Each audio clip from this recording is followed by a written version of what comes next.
As the Supreme Court considers the legality of a bump stock ban, lawyers for the government and a Texas gun shop owner offered the court different definitions of the function of a trigger. In common usage today, as in 1934, a function of the trigger happens when some act by the shooter, usually a pull, starts a firing sequence. The shooter does not have a function. The statute is concerned only with what the trigger does and whether a single function of that trigger produces more than one shot.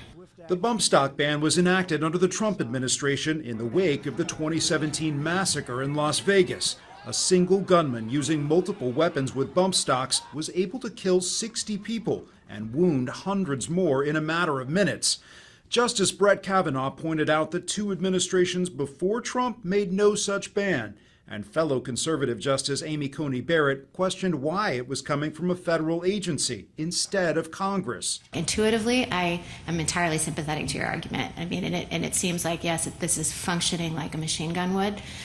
But, looking at that definition, I think the question is, why didn't Congress pass that legislation to make this covered more clearly? Questioning the plaintiff's attorney, Justice Elena Kagan made a potentially broader point on how her colleagues should interpret the law. At some point, you have to apply a little bit of common sense to the way you read a statute and understand that what this statute comprehends is a weapon that fires a multitude of shots with a single human action. A decision is expected in June.